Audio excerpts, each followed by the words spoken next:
Welcome back to another episode of the Stream Room podcast. Today, one of the world's biggest streamers and oldest streamers on the entire platform has told you to quit.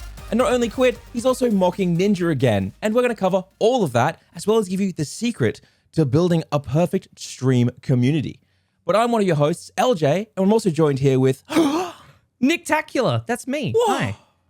I'm also here, unfortunately. My name's Reapz. How are we all going, boys? Wish you weren't here. Well, I know. I got that feeling, just coming in here, and you turned off your cameras as soon as I entered the room, and there was just like tumbleweed sounds and everything. Really taking the wind out of it, Yeah, I was like, this guy. Well, I'm sorry, but I'll let you start. All right, I'll sit by idly and I'll just wait. Thanks. How are you, Nick? You doing good, man? Dude, I'm fantastic. I've been really, really good. Had a lovely morning. I'm so happy it's been to hear that. fantastic. What about you? How's your day been today?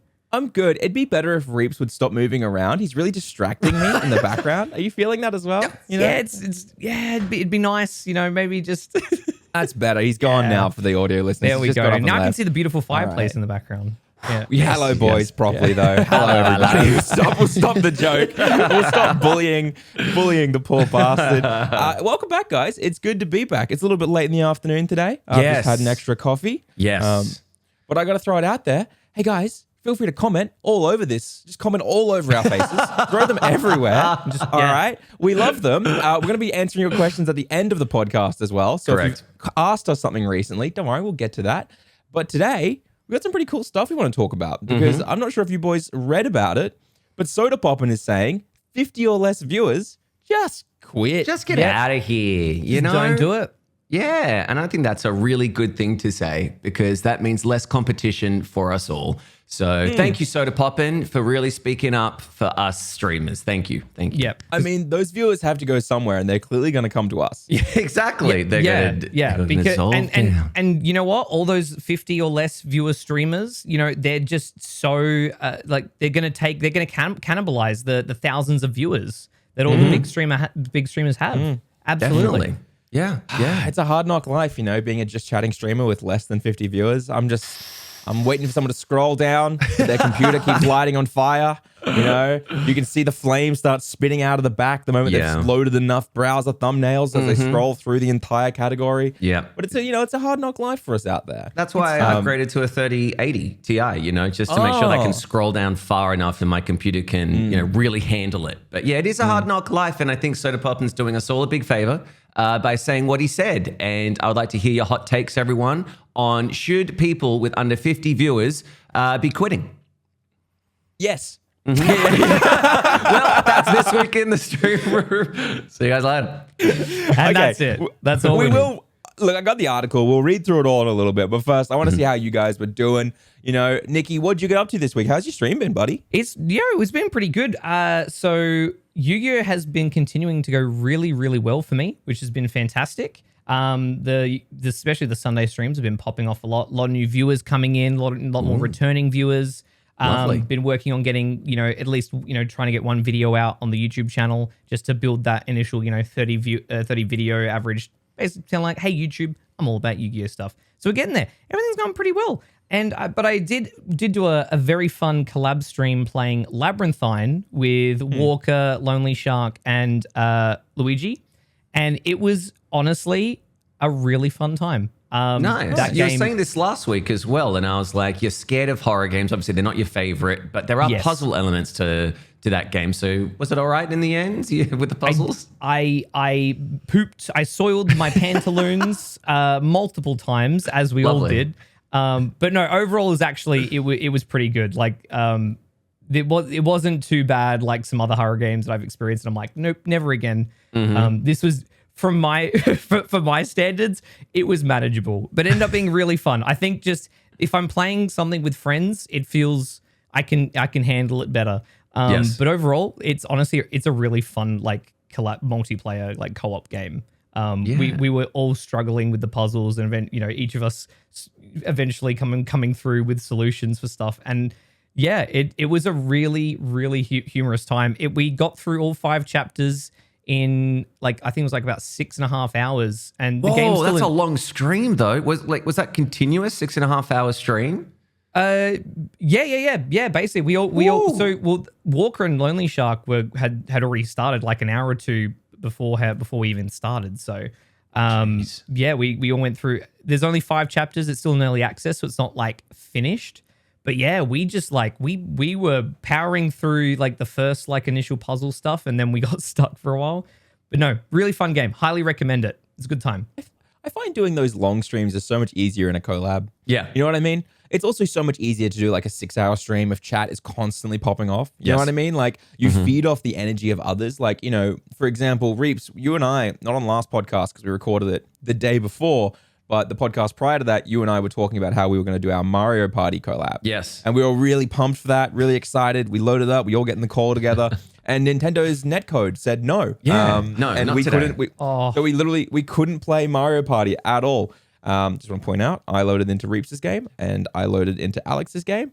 So I clearly had the fine netcode. I also loaded into Alex's game and I loaded into your game. I believe it was somebody whose name escapes me right now, some sort of microscopic type person who had problems with said anger issues, like a mad of some sort. Like some sort of mad person. Caused a lot of problems there. No, we don't actually know if that's true. But essentially, so we on the fly had to like decide, screw it, I guess we're going to play some Fall Guys. Alex loaded it up, managed to install the whole game in like 5-10 minutes. We got Fall Guys installed on Alex's computer, Alex into the custom lobby, everyone else loaded up and into that game in like 5-10 minutes, whereas we couldn't get a single lobby of Mario Party working across both Mario Party games in about 40 minutes. It was crazy. We went, Nick, you don't understand it. We were like trying to load into each other's games. And of course, people saying can't load into this. And then we're like, let's try different Mario Party games. We tried the original Mario Party. And that in itself was like a labyrinthine as well, where we're trying to figure out how to connect and all this stuff. And then we went back to the original game. It was like, maybe it's fixed now because, you know, Mads is showing online. It was an ordeal. I mean, Nintendo, get your shit together, Miyamoto. My God. You know what's so weird about that though? Is it was 4 Australians attempting to connect, right? It's like we're all on the exact same server. There's no issue. But when Reapz, Kresman, and Iona and I did the collab, we had someone from the UK trying to join as well. We were on multiple different servers and it worked in seconds. It was fine. Like, legitimately. But either way, live content, we're used to it, right? This is what you have to do with live content. Things go wrong. You just got to roll with it and see how it goes. But yeah, guys, I got to talk about it real quick. Speaking of live content, Cult of the Lamb. Has anyone who's played it yet? I haven't played it. I've been watching a lot of it, and it's amazing. It just looks so much fun. It's so good. So Reapz, I know you've made Cult of the Cutlet. Is that correct? Yeah, Cult of Cutlets. Yeah. I like so that. for short, you've made Cock. So I get people chanting cock. I go, praise the cock. And I'm like, oh, this is going to go over well with Twitch stuff. But just know, it's all platonic. It's Cult of Cutlets. COC. Yeah. And you did the cult. No. You did the Cult of the Gnome, right? Or Cult of the Gnome, yes, because he's up on the shelf there behind me. Oh. But we did the Cult of the Gnome, and that is one of the topics I wanted to talk about before we jump into the Sodapoppin thing. Sort of connected as well, right? So one of the big things Soda was talking about on stream when he goes on the whole 50 viewers just quit thing was he was talking about Ninja's masterclass. So we covered this months ago. We were on top of this. The day it came out, Stream Room and Stream Scheme were just like, oh, this is sugar. Oh, yeah. Oh, content. We ripped into it in seconds. Yes. But it's taken months for the big streamers to get involved in this because I guess they didn't feel like making fun of him.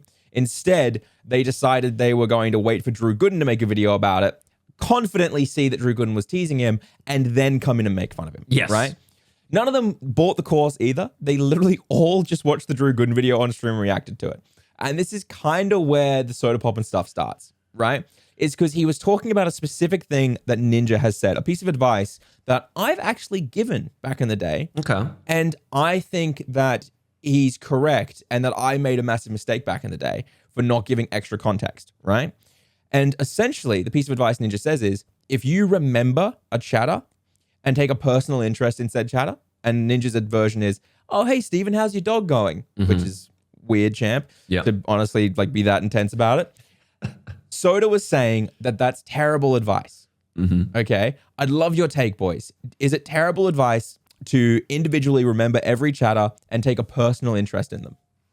Well, I think you stray into what we've talked about many times about being parasocial. So the more you kind of know a person and try and interact with them as you would a friend and talk about more personal things to them. Yeah, I can see that definitely going the way it is. I'm one of those people though that I remember certain things about people, not to the extent of how's your dog going, but if they posted something on Twitter today and I see it and I like it, I'm like, oh yeah, yesterday you were talking about this. How did that go? As an offshoot. But again, I guess it really comes down to community as well, because it can come across very, very creepy if you go to someone's stream. And as we talked about last week. I remember you were talking about how you live in Sydney. I'm going to come to Sydney and I'm going to walk the streets until I see you because you mentioned you live near a McDonald's. That's right. You live near a McDonald's down the street. But we talked about this kind of like last week with how people who are new to your stream who are trying to get into your stream, be it, an open door thing. It's very harder if there's that kind of inbuilt community where everybody knows everybody. So yeah, I'm kind of neither here nor there about it, but I mean, I see it from Sodapoppin's way. Yeah, I think especially like when you're first starting out and, like in the situation where, someone hasn't spent the time to establish themselves on another platform and they're starting out, with 1 to 2 viewers, 5 viewers in that range, right? When there's not many people there, you just end up talking about different things. You might end up talking, different types of conversations. There'll be some things you'll learn about people just naturally because you don't have many people going on. Like there's only so much you can riff off of the same content, like the content of what's happening on screen. I'm the same as you, Reapz. Like I'll just generally remember random stuff. Like my short-term memory is like f***ed, and then I'll just remember something random from like 3 months ago. So yeah, like it definitely, I definitely was that kind of person in the very, very early days when it was always the same same people that were coming in, because my stream was, only 360p. So a lot of people were clicking in as much. But yeah, it definitely can seem a little weird and can be a bit off-putting when there's a lot of like personal things being talked about in the channel. So like, I think, yeah, if you do your best to keep it surface level and just not, you may remember like someone, has a kid, but you won't just like completely just talk about it like specifically. Hey, Booty Moon 69, how's your 7-year-old daughter? There's a great Dimitri Martin joke where it's like, you can say that you love kids, but it's when you get specific that it becomes weird. It's like, I love 12-year-olds. Yeah, that's when it gets weird. Every streamer out there making a note, do not say the age. Do not say the age. Said child. Yes, apologies, I cut you off.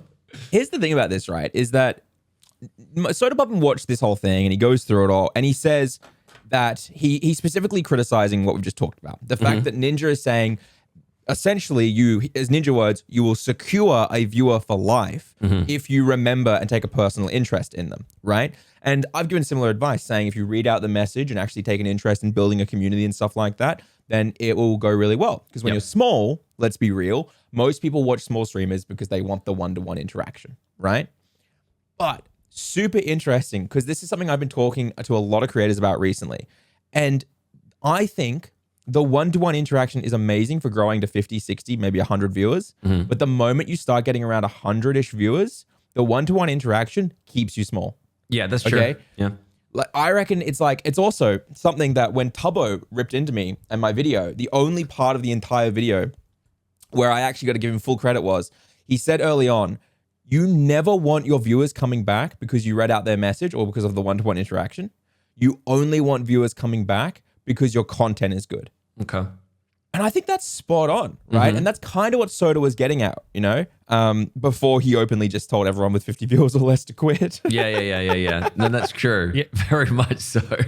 It just makes sense. And when I guess if you switch to that mindset and then you're allocating more of that mental energy to actually focusing on what you're doing and making content, trying to come up with jokes and sort of like you improv in the moments instead of trying to keep track of like every individual person and remembering every little thing about everybody. It just makes sense. I think the more I grew, the more I like aggressively tried to make every single person felt special. And we talked about this briefly.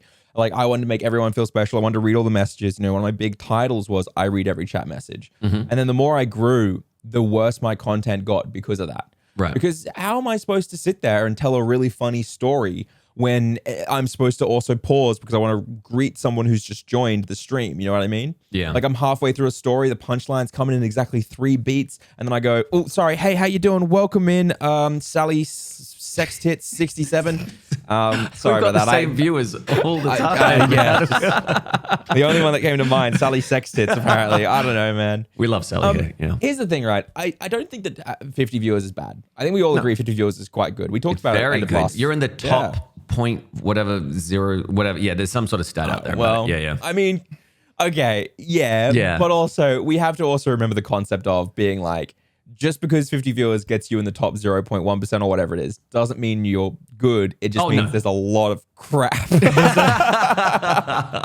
lot of people streaming to 1 and 2 viewers. Yeah.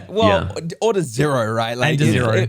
If there are millions of channels going live every month, the majority of them probably have themselves as a viewer, and that's it, which isn't a bad thing. Everyone starts somewhere. Everyone does their own thing. Yeah. But I that stat always frustrates me when people say, I'm in the top 0.1 percentile. Yes. It's like, what if we just cut off the entirety that is below 2 viewers? You know what I mean? If we cut all those off, what percentage are you in now? And it's like, suddenly we're getting a bit more realistic. But I don't know. I think it was really, people really clowned on Sodapoppin for this. But I actually don't think what he was saying was necessarily wrong or bad. You know what I mean? He was trying to make entertaining content at the time. And the problem with the 50 viewer remark is, people are kind of taking that as a sense that he's telling them to just quit overall, but it's not. It's telling them to just realize that streaming is so saturated. Yes. Right? Like you need to do more. You need to go above and beyond. You can't just like hope that it's going to pop off for you, you know? And I don't know. I thought it was really rough to hear people brutalizing him about it, because he is one of the OGs. He knows what he's talking about. Right? Yes. Yeah. Well, also like if you've ever seen Soda in your life, because people may not be familiar with Soda, but he's basically a big old memer. Like he memes and he trolls, and that's kind of his character. Like he pretends to be dumb when he's really not. Like he's just one of those people that his content comes from doing things and not really having what's the word that I'm looking for here? Like a filter. Like he has a filter, but not really to the sense. He kind of gets away with it because he is, as you said, LJ, like an OG person. So if you watch it, he just plays variety. Like that's all he does. He's like, I will play whatever the fuck I want, whenever the fuck I want to. And if you want to be here, be here. If you don't, don't. And he's never been one of those people to be like, oh, look at my sub count, look at this, that, or the other. It's really like a chill out place. It's where you go to hang out more so than other places. He was the very first streamer I watched. I watched him play WoW back on Justin TV. Yeah, that was like exactly. Before I even had an account, you know, I had a macro on my World of Warcraft Feral Druid back before I had to quit WoW. Yeah. And I would, every time I would spam all my like power moves and everything to do extra damage, all my cooldowns, it would also pop up and go pia, because that was his like catchphrase, right? Like that was what he yelled. Yeah. Every time he popped his cooldowns and WoW, he would go pia, you know? And then one day I activated my macro to put all my cooldowns off, and my little character goes pia, and someone said, shut the fuck up, you little you're not Sodapoppin, your DPS is shit, and I can't believe I have to carry your shit worthless ass. Wow. And I, on the spot, mid-fight, removed pia from my macro. No. How dare that? Oh, No, it's fair. I did suck. World of Warcraft suck. LJ's dreams just crushed but in that I think moment. there's a difference in how you handle it, because we can go in, that's another topic. Yeah. It's fine. I don't know. I think it's interesting. I think the Sodapoppin concept, I think a lot of people just don't like hearing, you know, the reality of, you know, what are your goals, right? Like you could say that you're successful if you're at 50 viewers, if your goal was just to build a little community and have fun, right? But like, I think Soda's talking about like most people when they're streaming, they'd love to have 10,000, 20,000. They'd love to have 1,000, 500. And it is hard. It's hard to go through that 50 plateau that we hit and boost yourself up to the 1,000. So I don't think he's probably being a little harsh on purpose, but at the same time, he's got a point that it's a bit brutal. You might be better off focusing your energy somewhere else to come back to. Yeah. Well, like you even consider, right? Like take me, for example. So, you know, affiliate drops, right? And for a while, I was doing a wheel spin for every single person that subbed or resubbed. And that worked for a bit, but then it got to the point where I was growing and, you know, more people were subbing and resubbing. So it was like, okay, this is getting too much. I'm just basically doing wheel spins all the time.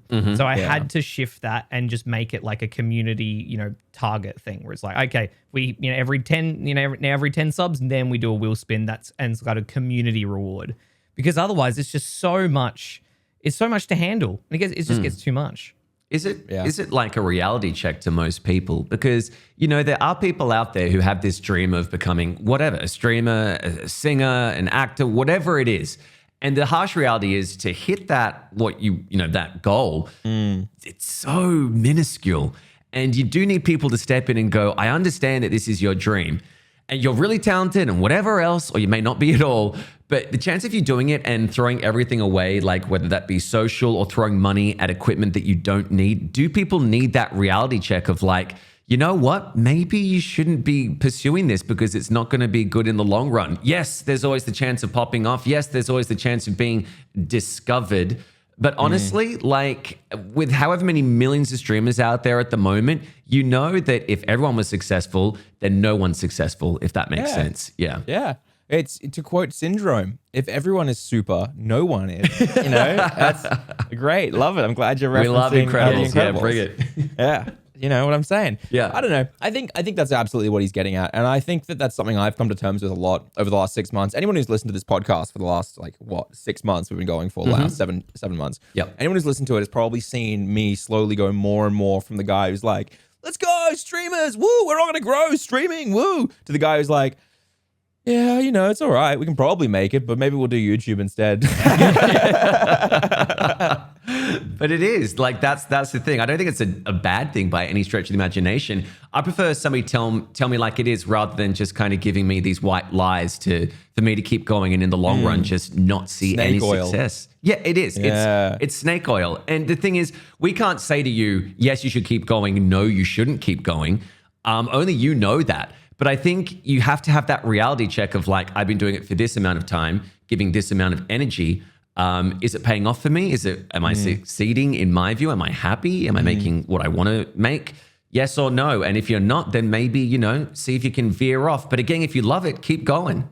Well, it's one of those things, right? Like we were talking about Iron Mouse 2 episodes ago, maybe an episode ago. We were talking about Iron Mouse and how she streamed to like 30 to 40 viewers for 3 years before blowing up. Yeah. And the thing is like, people would go, well, he would be telling Soda would be telling Iron Mouse to quit. And it's like, okay, let's also clarify though for a second, right?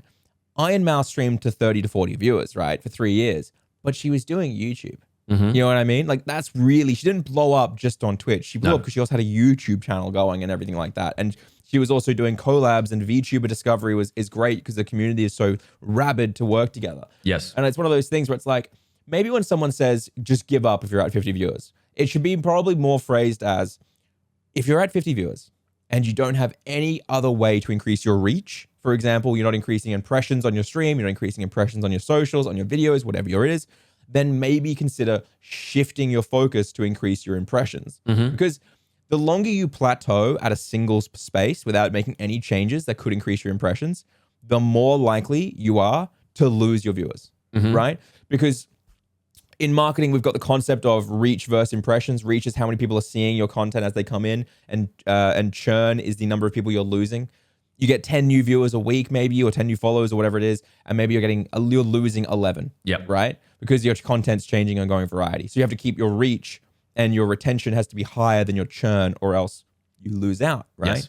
And so I think that's probably a better way of putting it. So does correct in a way, but also in a way he should probably be saying, if you really want to do this, consider increasing your reach rather than just plateauing at 50 for ages and hoping for luck, Yeah. Just he's like, yeah, but in the blunt of it, it's just like, he's like, do more. Don't just stream and hope for the best. Don't be like, yep, I'm at 50 viewers playing Apex. It's going to go great. I know it will. Definitely. Yeah. Well, to be honest, if you can get 50 viewers just by streaming Apex, I'm proud of you. That's a brutal category to do it in. It is true. It's so bloody hard, I'll tell you that. I don't know. I've been thinking about this a lot though. And this is really what got me going, was because I was given some advice recently that kind of snapped me out of it. For the last 6 months, every time I'm in stream, I'm constantly thinking about interaction, engagement, right? All these things, pushing it, I want chatters, I want all this stuff. That's what you have to care about. It's what you have to do, right? And I kind of was talking to Iona about this, who's like one of the smartest, most talented content creators, literally on the entirety of our space inside of Twitch and on YouTube, right? Like her YouTube channel is booming because she's just been done a really good content strategy. And she said to me, she was like, you know, if you're worried about interaction or engagement, or you feel like your community is like only there to one-to-one to each other or one-to-one to you and stuff like that, have you just thought about maybe unifying chat? Okay. And this was like such an interesting thing because it reminded me of back in the day where I would do things to unify chat.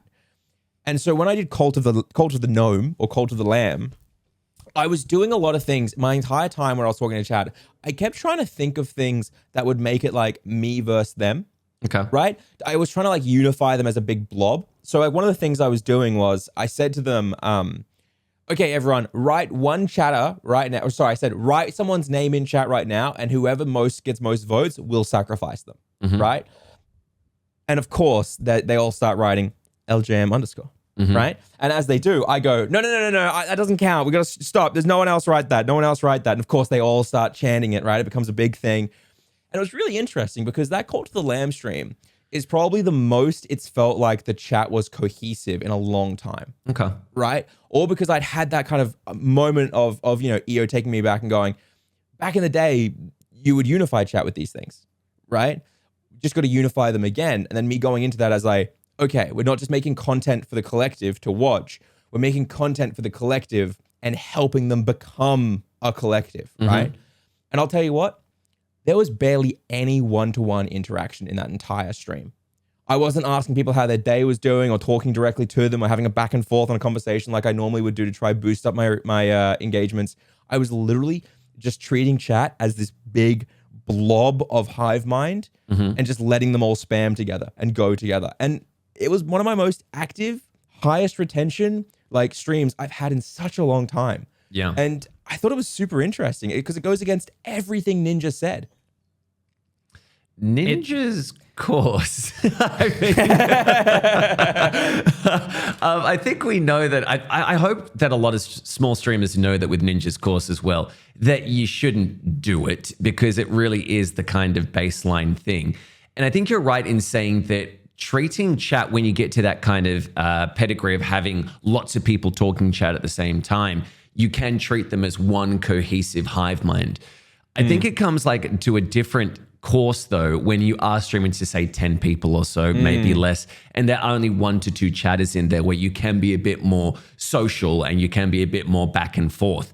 But do you think that there's like, that is holding people back, that they are, well, I mean, how can they make it a cohesive with only 2 chatters in there is what I'm thinking. How do they make it open up to more like you kind of ignore chat and just give out rhetorical questions, or do you still feed the one-on-one questions and comments that they give you? I think it's like what EO did, right? Like EO was giving me examples of being like, so the example of me saying my name and saying, don't say that thing was actually like an example like EO had told me about. And like, I was kind of like switching it up to fit my own concept. But something she's done also is like, she'll make it so that chat is entirely like the overlay is inside a mesh bin, right? Like an office bin, you know what I mean? And then be like, I put chat in the bin because they've been trash, you know what I mean? Yeah. And then the chatters are like, we're not trash, you're trash. And they start rebelling back, you know what I mean?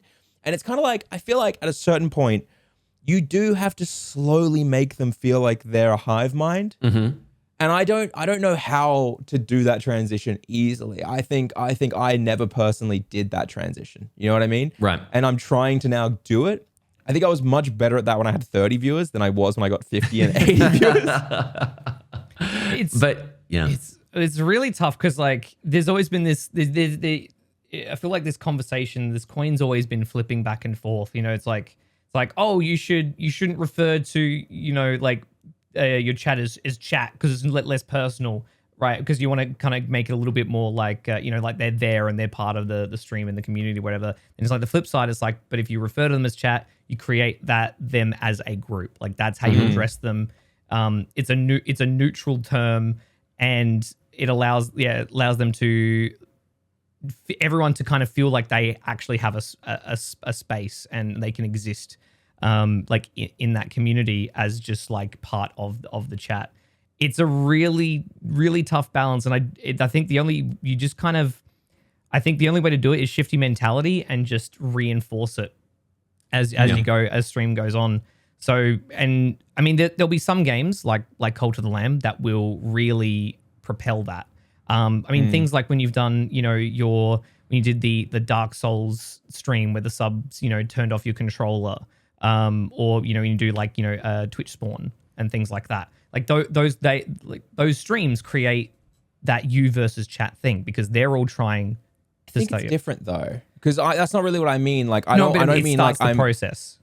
I don't think Dark Souls or Minecraft did for me though. That was a bunch of individuals trolling me, right? That wasn't everyone doing the same consistent thought process, the same hive mind, the same meme, right?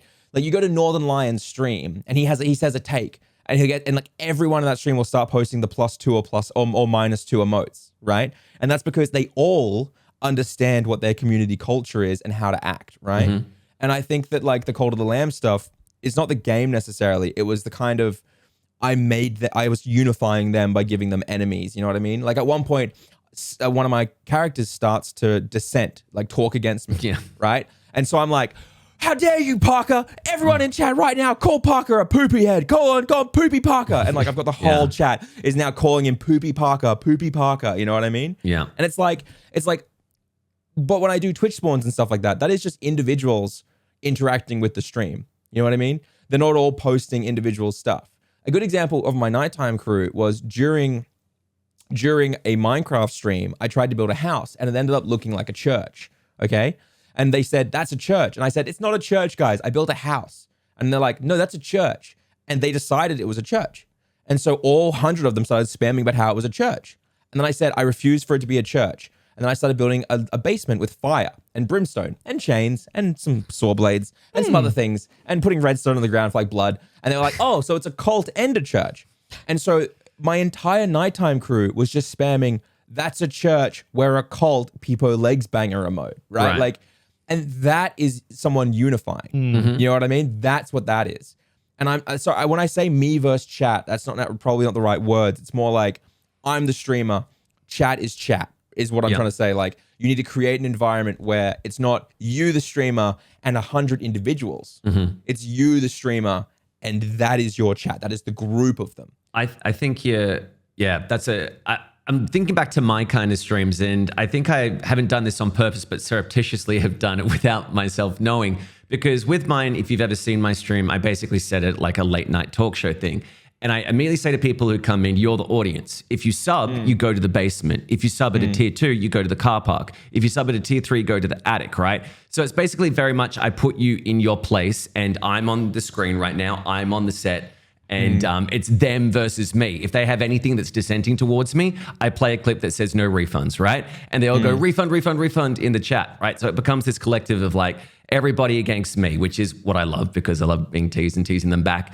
And I think you're right in that because it does kind of make a community a lot stronger when everyone's on the same front. When you've got opposing views or different kind of, tangents that are going on all throughout, you'll hook people for a little bit, but then they will just lose interest because it's, this is the bit where they talk about this and I'm not interested in that. So when it is that kind of general thing of us versus streamer, everybody knows their role within that and you can really work it to your advantage.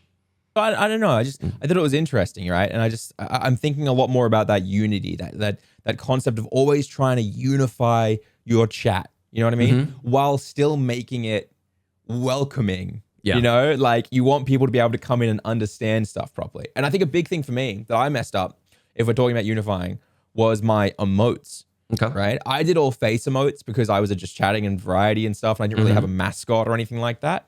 But now I'm doing an entire rebrand to get Gary gnome emotes. And someone said to me, they go, are you worried because no one knows who Gary is? And I said, well, no, because every single person knows who a gnome is. Yes. Everyone be able to see the creepy little gnome mascot, right? Yeah. And I was talking to Micromads and she was like, I prefer mascot emotes, which is why I got this cute cat, because that way everyone is like, oh, cute cat, these are fun to use. Yes. And Reapz, you've got a little Reaper, right? It's a universal thing. Yes. Yeah. And I think it just makes more sense to do emotes that way. And that's my big mistake. And I need to move into doing those. And I don't know, I'm learning all these new things. I've switched to daytime. My synapses are firing again. I feel good, synergy. Serendipitous. Other words. My background is so blown out right now. It is. Welcome to my world. I'm just like, yeah. We're recording at 4:00 in the afternoon today rather than the morning, which means the sun is on that side of my house and it's blasting, absolutely blasting in right It's now. a complete interesting opposite for me. effect. Yeah. I'll have to sort it out. The rapture's happening outside LJ's house right now. It absolutely is. Blinding light. The aliens. Jesus. But I do think about like when people ask about emotes and stuff, I do think it's smarter, and you completely feel free to disagree with me. But as you said, LJ, I think it's so much more important that if you want to sell these emotes as like an extra thing that people can get with a subscription, because I would say number one, it's no ads. People just don't want ads. Number two, it's these emotes you use in another person's chat. And don't get me wrong, when I see emotes of another person in my chat that's, like photos of them in different, kind of expressions, you're like, cool. But when you see like a really well done kind of character emote that relates to you, whether it's a cat, as you said, or like a little devil or an angel, whatever it is, people can relate to that more than that specific individual. And that's always been my thing. It's like, I want this to be a brand. Not that I'm going to make it like, you've got to, we're completely disconnected type thing. But I've always thought of my stream when I did the big rebrand into like this late night thing as this is a brand that I'm showing people. It's a mini Reaper. If I go, I could easily hand this channel off to somebody else and you wouldn't miss a beat. You know what I mean? Because it's transferable. Well, if I just made it all about myself, then that's not transferable. And I think that's what people need to kind of realize is that what can you give the people who are watching that they want to use in other people's chats? And then they go, oh, where's that from? And they scroll over and they see your username and you're like, oh, check them out. Yeah. Because we know with Geef, if you know Geef. I was about to say Geef, the chicken emote, like everywhere. Like people go in and sub just because they want those emotes. Exactly. It's so important. I think emotes are a very underrated thing that people look over, especially when they start streaming. Make good emotes. Invest in a proper artist who can make those amazing emotes that are so unique and are so original that you can brand as your own and you can just shop it out there. And I think for myself, I know that there are people who just subscribe for the emotes as well. No, 100%. Yeah, I think it's really interesting. I think it's something that I learned recently because I was looking at most used emotes in other channels. So essentially I can see all of my emotes and I can see the ones that get used most in other channels. And it was always either, it was never something to do with me, right? It was never like my salute or anything like that. It was like just this part of my face and then my eyebrows moving up and down, right? Like, so that's like just a person's face doing eyebrows. That's emotive, like W level, right? Yeah. And then it was other things were like my little Gary gnome zooming in with flames going off behind him and red eyes going off and zooming back out, right? Like, and it was always stuff that was transferable to anywhere. You know what I mean? And it really just, that was one of the things that like snapped me into it, right? And giving people the ability to be like, oh, I understand the meme. I get it, right? I think that's just so powerful. I don't know. I've been thinking a lot about unification. Oh, wow. I've been thinking so much about it lately, and the Sodapoppin stuff was like perfectly timed for me to be like, yeah, that's a good point. That's a good point, Soda, my best friend, who I definitely talk to all the time. You're a genius. Thank you for telling me that. You want to be a real cult leader. That's what we're hearing. That's pretty much it, right? Like you're creating a bunch of followers, right? You're literally creating followers, and you're making them all feel the same, and giving yourself the position above them. You know, they worship me. You went to another world, but your eyes were like, they do worship me. It's like, I had you until that point. Except the problem is, on Twitch, you don't really want them to worship you though, right? Because if the chat is too nice to you, it's kind of lame. I'm going to throw it out there. If the chat is only ever being nice to you, it's like, please shut up.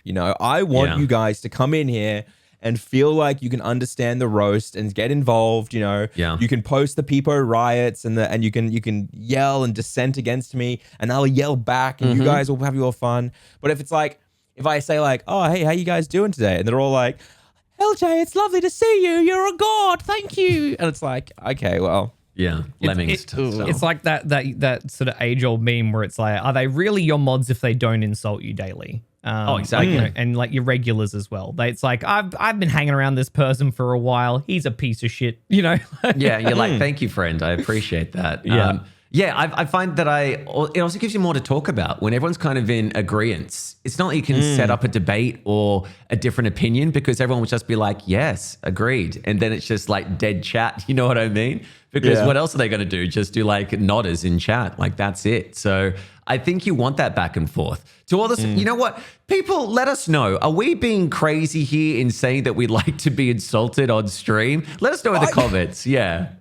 I think, but the problem is, right, I think that like I really struggle with this because I'm starting to firmly believe that this whole concept we've talked about is actually how you grow, right? It's actually how you get people involved. It's actually how you push through plateaus if you don't have other discovery methods. Yeah. Because your retention rate is so high when everyone feels like it's their place to be and anyone can join in, right? And it's so easy to join in with making fun of the streamer because you've got 100 people backing you. And it's so easy to join in with memes if you understand them. It's easy to use emotes if anyone can understand what the emotes are. You know what I mean?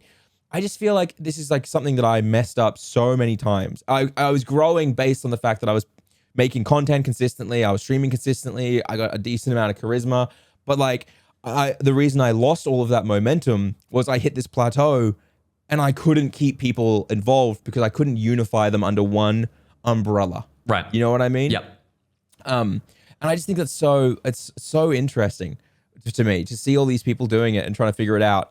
And I just think it's like, I don't know. I think obviously YouTube and doing all those things is important, but it doesn't really matter if you can't unify them. And it's so stuck in my head this week. You know what I mean? Yeah.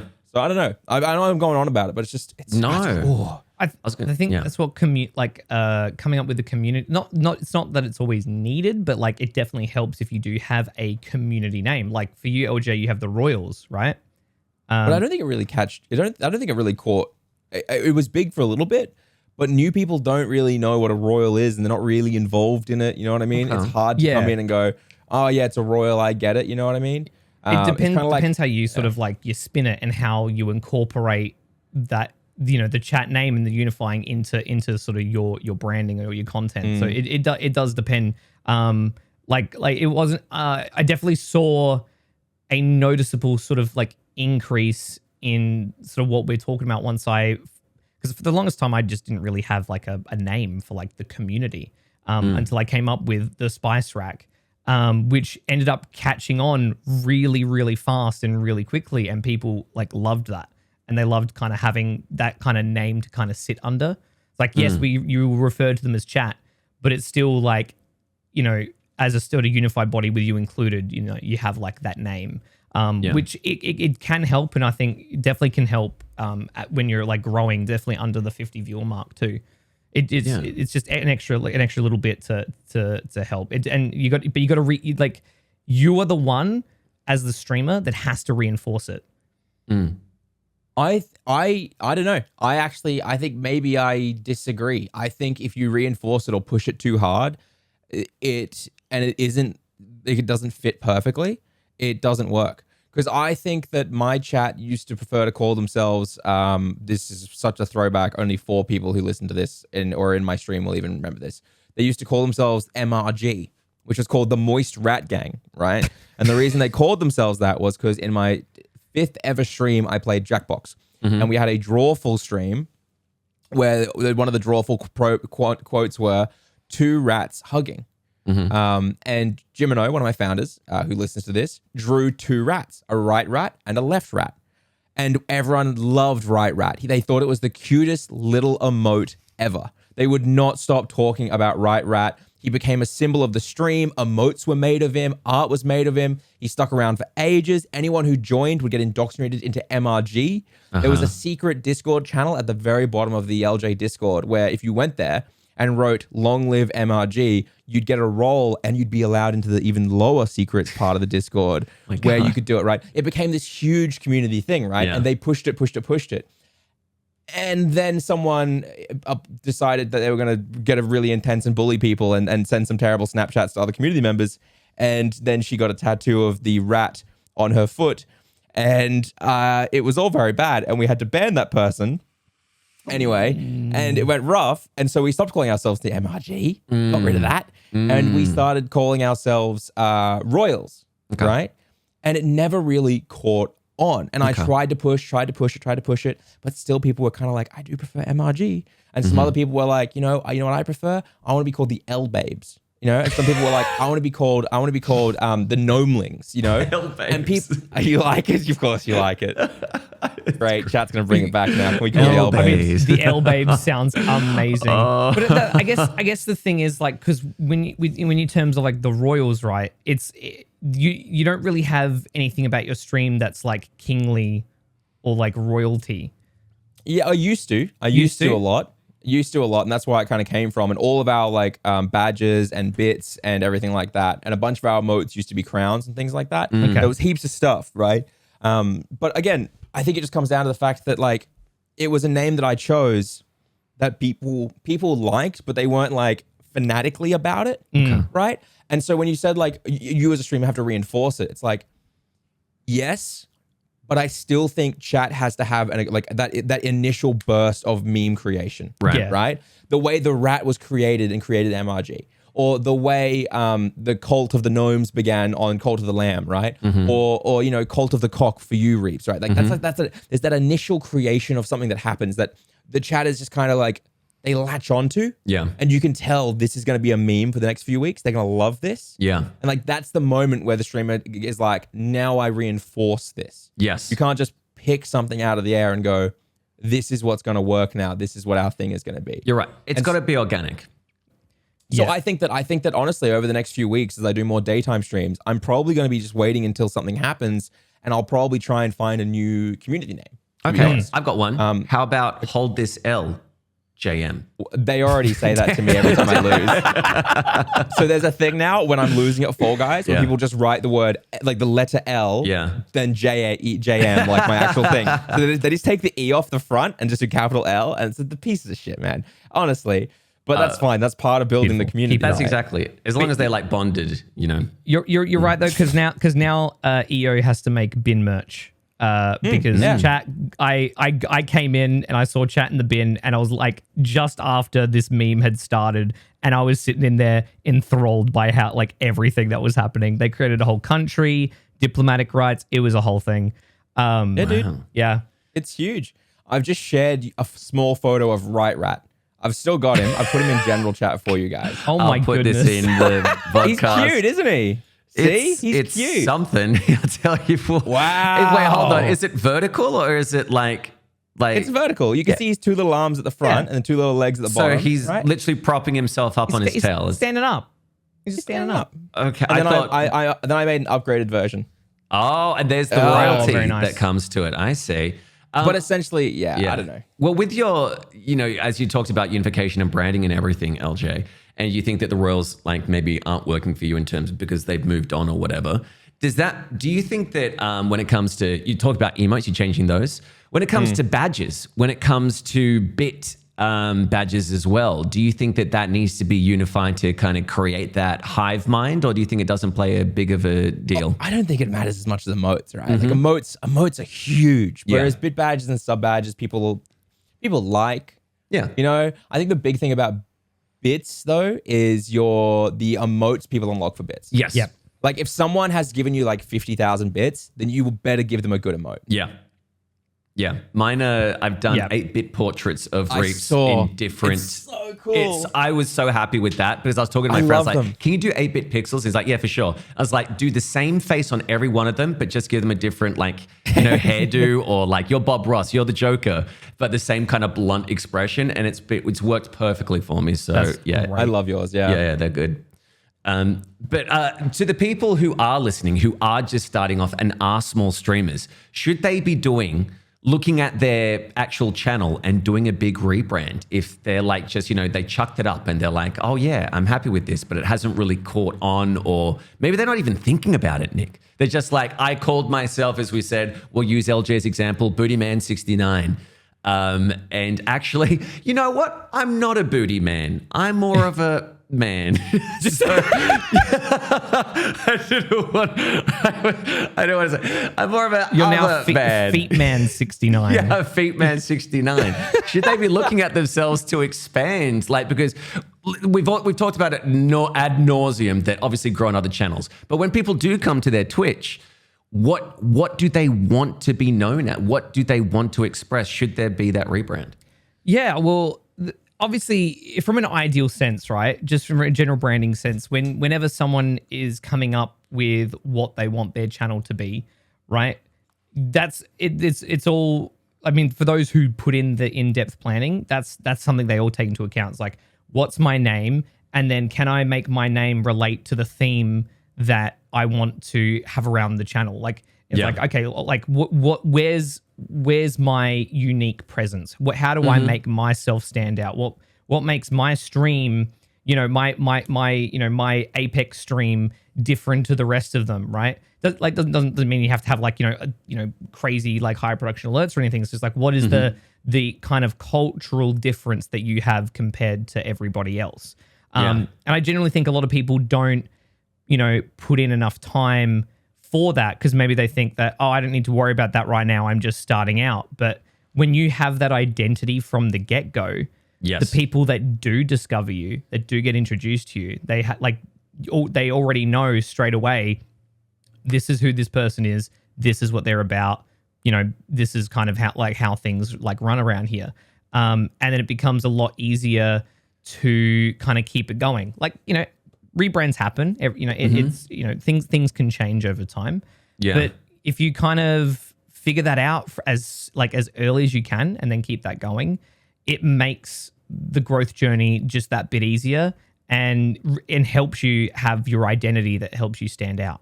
Yeah, I don't want to say to people that you have to brand yourself perfectly now, because obviously your content will change. Things will change. Like for me, it definitely changed and I had to rebrand around it. Obviously changed my name because I had numerals at the end of my name and went down Reapz. That was a whole big ordeal as well.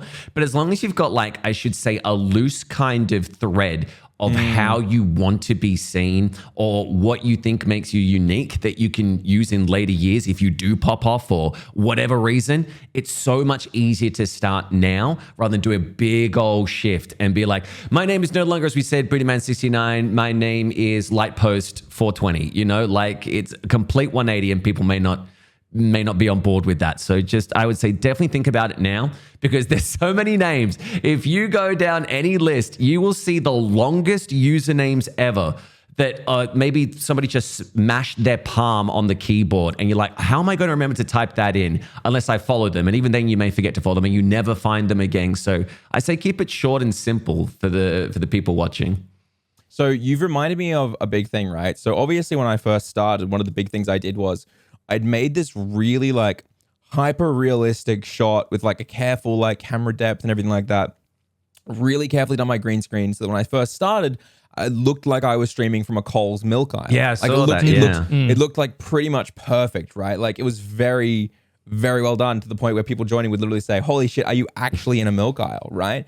It was over and over and over again. And I always make sure my cam, no matter what game I was playing, was big enough that you could get a glance and go, why the fuck is this guy streaming from a milk aisle? Yeah. And of course, when I got affiliate, the milk thing kind of kept going, right? And one of the rules, my chat rules, was get yourself some strawberry milk. You know what I mean? That was a thing that they had to do.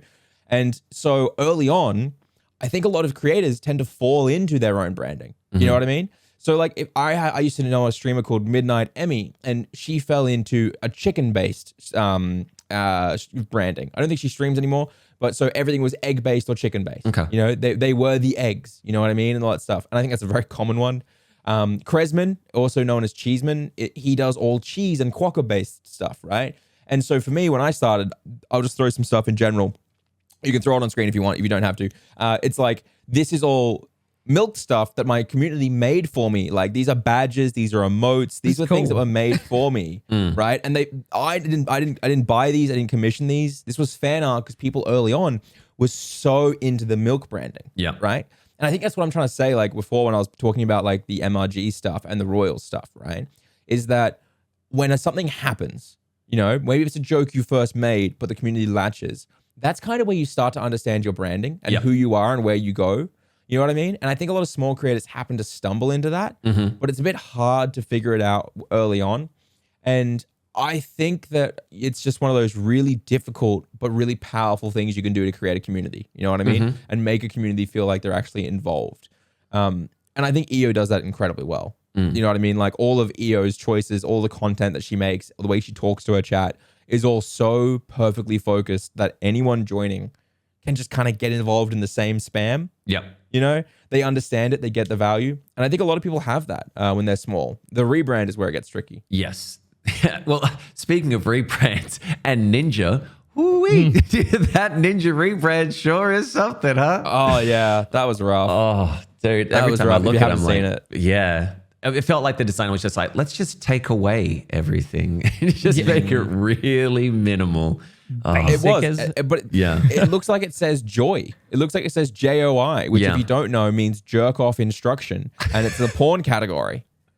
It doesn't look like it says ninja. It just looks literally like it says joy. Like it's like he's literally like, it's what? Like, need to bring this up again for reference. Yeah, it's so bad. He's made a terrible. This was ages ago though. That was so bad. Yeah, I'd just like to say as well that I think it's something to note for small streamers as well to definitely think about this. You may not think that you're just doing it for as a hobby at the moment, and this doesn't really relate to you. Hopefully it does though, because if you do want to make it successful on Twitch or any other thing, branding does come into it a lot. And you may think that branding is just like, what we're showing on screen now with Ninja, but it's more about you as a person and what you can bring. Because we know that when it comes to a lot of channels, that the branding is literally them. Creator. Remember Creator, his whole branding was the mustache. And then he shaved off that mustache and he had to kind of rebrand everything because he was known as the mustached man. And now still going strong, still, killing it and everything. But I can imagine for him, it's like, am I stuck with this mustache forever? Because people know me as this one specific thing that joins the community together. It's kind of crazy. I think it is hard, isn't it? Like it has to be something that you're okay with, you're comfortable with, right? Like I was pretty okay with strawberry milk being it, but then the reason I got rid of the milk aisle, and any of my OGs can attest to this who are still around, when I started to grow, it got incessant. Oh. Like every second someone would say, oh, can you pass me some milk? Or, hey, can you reach back there and grab me some? Or they'd all think they were being clever, right? Because it was the first time these people would join. They'd join and they'd go, hey, can you grab me one of those bottles back there? Just scoot out of the way. And it's like, yeah, you've heard that joke 16 times in the last 5 hours. Like, please, for the love of God, shut up, right? Like, and they got incessant that it was happening, right? And we had to shift away from it. But I think that those things we latch onto, I think they're hard to find. But also when you do find them, it's like, it's such a fun moment, right?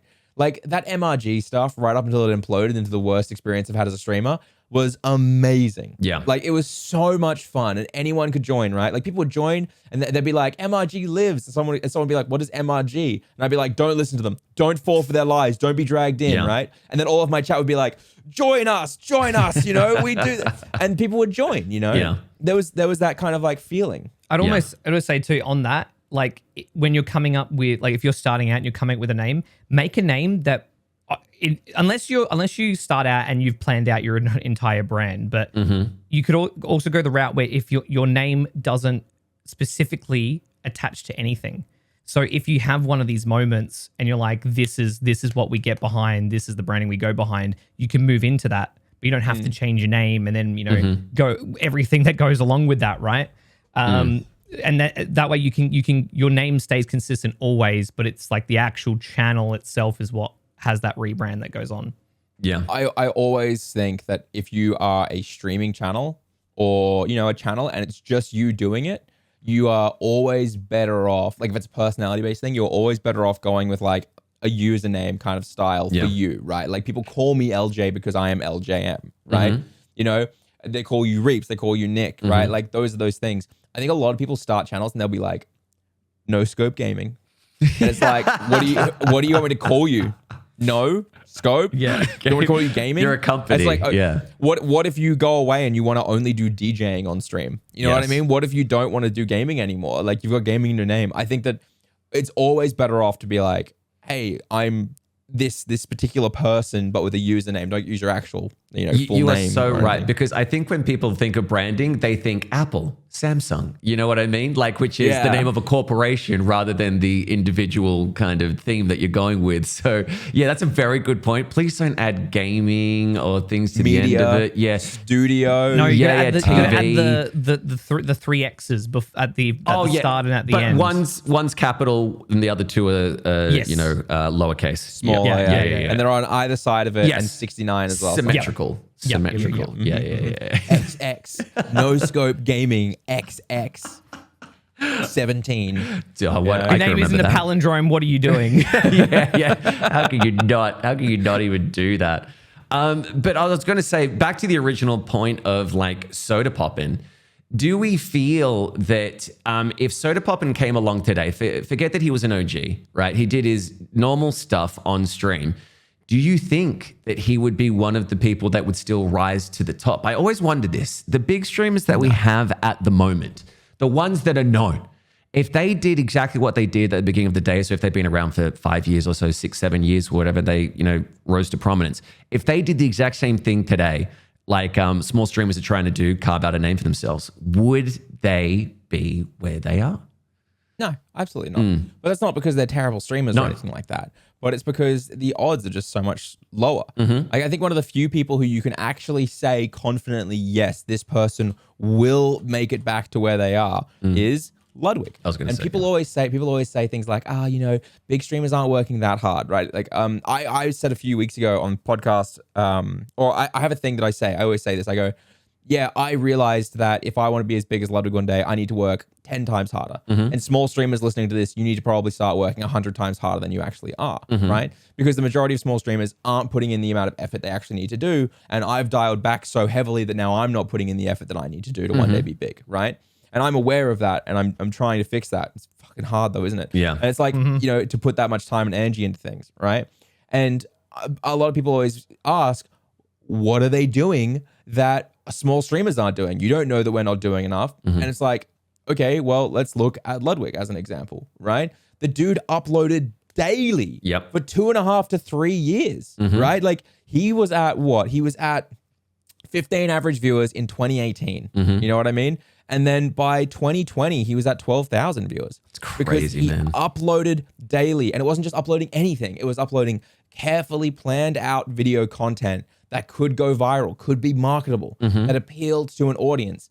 And he created amazing unified memes. The whole thing about him being a scammer to his audience doing things, him making bets against his audience. Yep. If I beat this chat, you have to do X. If I lose, I got to do Y. Yep. Like he did everything we've talked about. He unified his chat as a cohesive thing, right? And I think his subreddit was huge as well. Like he wasn't just doing videos. Like he had his subreddit, he had his Discord, he had his Twitch stream, he had his videos, he had his Twitter. He was doing collabs. He was planning events, Smash events. He was doing collabs with Cutie Cinderella for years before anyone even knew, and she was bigger. Like he was pushing so hard. Yep. Most big streamers would never be at the size they are again. But Ludwig only started streaming 4 years ago. Yeah. And 4 years and took him 2 years to get to where he is.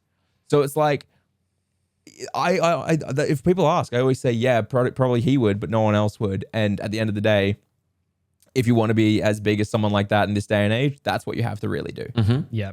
That's the level of work and commitment that you have to really apply yourself to.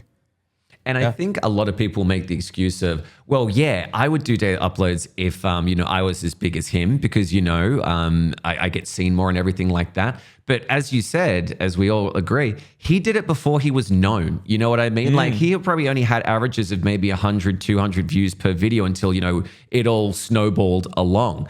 And you got to think to yourself as well that even now he's kind of made it. He got paid X amount of money to move over to YouTube and whatnot. Because I do feel like he's more of a YouTuber than he is a streamer. He has those different channels as well. So he does his daily uploads over there. And he's got his Mogul Mail that he does, which are kind of like an offshoot brand. And then he does his streams on top of it. Then he's going over to do cold ones in Australia, with Max Mofo. It's kind of like he is making sure that he is solidified in the internet meme or the cool kids category of influencers.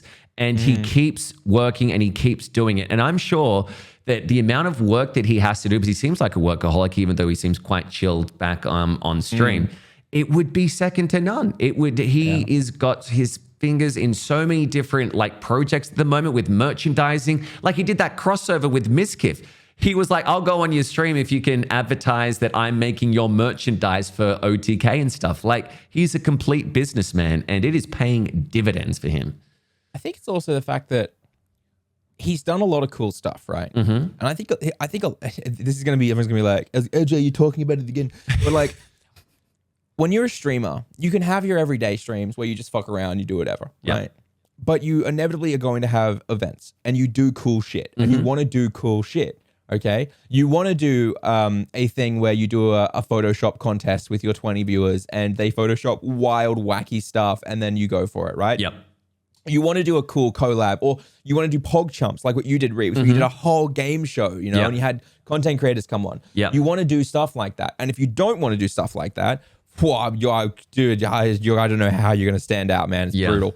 But like as a streamer, you want to do stuff like that. And the thing that I find really interesting is there are so many creators doing stuff like that over the last few years, and you will never be able to see that content again because they don't have it edited down and put on YouTube, right? And I think the big difference was Ludwig did cool shit like that weekly, and every single time it was edited down and put somewhere. So you can go look at videos from 2 years ago that are still popping off and see all the cool shit he's done. And you can go look at Mogul Money, right? You can go do all those things. And the reason is because there is a cohesive place where anyone who likes Ludwig can catch up on every meme and every single thing he's ever done to help unify his chat and help unify his community because they can see his entire back catalog since the day he started, right? They can watch the TikTok one or they can watch like old school Slime versus Ludwig laugh you lose, where they get the matching tattoos. You know what I mean? Or the one where they get shot with paintballs, or where the chest hole comes up, right? Or they can see back when he had acne and everyone has Sniper Get Down. All of these memes can come from there. And I didn't watch Ludwig back in the day when it first started. I found him when he was at like 2,000, 3,000 viewers doing Mario 64 speedruns. Right? And I was able to so quickly understand every single meme that community had going on because most of it was making fun of Ludwig. And then anything that wasn't, I learned from his best and most viewed videos. And it's like it was one of those things where like, oh, he'd do the subreddit recaps, which would just be the same 10 jokes recapped every single week because, you know, that's how communities work. And it's like, oh, okay, anyone who's new is instantly involved and understands the jokes. And anyone who's old gets the reference, haha, funny, I'm involved. And anyone who's sick of it, well, they're probably going to watch anyway. Like, it's like, I find it so interesting to look at how powerful it is to create these moments and these memories. You know, like I got a cooking stream where we made a horrendous cake and it's being edited into a video that'll go out on the channel. It'll perform terribly, right? But if I blow up, that'll be there. People can remember it. They can see it. They can understand it. They can be like, I was there, people, legs banger. And I think that's one of the big things people are missing out on is not necessarily they need YouTube to grow their stream, but they need YouTube as almost an introductory course into understanding the community and the stream. It's an archive. It definitely is. And I know for me, like I did like an April Fool's, every year I do an April Fool's Day thing. And my original one was I literally had to go away for the Easter weekend. I think it crossed over or some crap like that. And I was like, I got to stream today, you know, obviously, but I can't be there. So my initial thought was, okay, I was still a small-time streamer, don't get me wrong, like 20 average viewers probably. And I was like, okay, what if I put a plant in front of a camera? Because people are saying that plant, every time that I stream beforehand, there's a house plant behind me and they go, that plant's more interesting than you, haha, joke. And I was like, fine, well, I'll let this plant host the goddamn stream for 8 hours and you see how you like it. Dude, it was a higher average than me streaming just because it's a plant there. And they were like, we're going to show Reapz that we do stick by our word of the plant's more interesting than him. And people were giving subs and donations and bits while I was gone. And when I came back, I had to be like, oh, I thought there would be 5 people, you know, by the end of it. There was around 30 to 40 people. It was nuts. And then I had to continue on that tradition. And again, people don't know this because I haven't archived it. I've got some footage of it, like clips and things, but nothing that people would go and, because when they come in and they see the house plan emote, they're like, what's this about? And you're like, It will be so much easier. Yeah. Yes, that's what I was trying to say before about my emotes. Is no one uses my emotes because they don't understand the references. Yep. They don't understand that for a stream, I had to buy all this stuff, and then when I put it all on, I looked like Post Malone, right? Like they don't understand. Like they don't understand why I've got an emote of me like this, looking like Post Malone. Yeah. Right. Like people don't get these references, but if I had it all archived and on a YouTube channel, people would go, "Oh, I get that. That's when LJ looks like Post Malone." Yep. I'm making a new emote, which is just going to be me in this like Thanos swimsuit. But people can understand that because there is archived. People can watch it, right? And that's one of the things about the YouTube channel, because I moved obviously to daytime. Oh, whoa, that's the sound of everyone going, LJ, you've talked about this before. Because I moved to daytime, a lot of the nighttime gang didn't get to see a stream recently where I played The Looker, which is a hilarious game. If you haven't played The Looker, you boys both need to do it. It's like a 45-minute game, and it's one of the funniest puzzle games I have done in a very long time. Okay. I actually think it might be funnier than Toilet Chronicles. What? Okay, and the best part is, it's entirely free. I'm looking at it right now, but you continue on.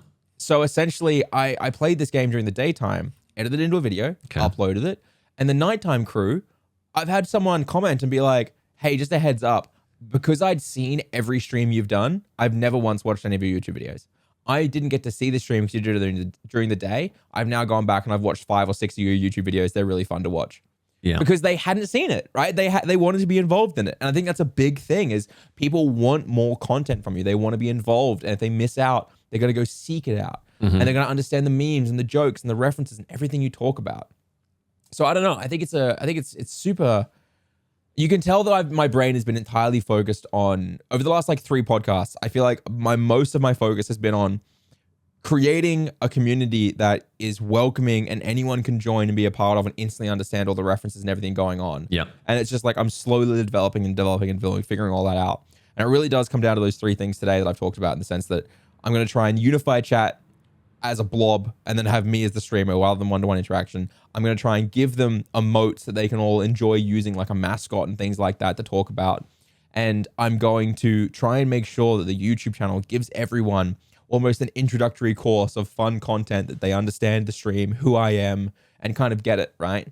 And a really good example of this is there's this guy called Call Me Kevin. And actually, no. Well, yeah, we'll do Call Me Kevin. Call Me Kevin had this YouTube series where he created a guy called Jim Pickens, okay, as a sim. And the sim slowly turned into a cult leader and slowly had all this wild shit happen. And Jim Pickens has all this lore, right? To this day, on his new videos, Jim Pickens will still come up years and years and years and years later. And people understand the reference because they've all watched his playlist of Jim Pickens, the Sims character from years ago. Can I just butt in here very quickly? I think that's a really fascinating, for the simple fact that, when we talk about loyalty badges, it's like first.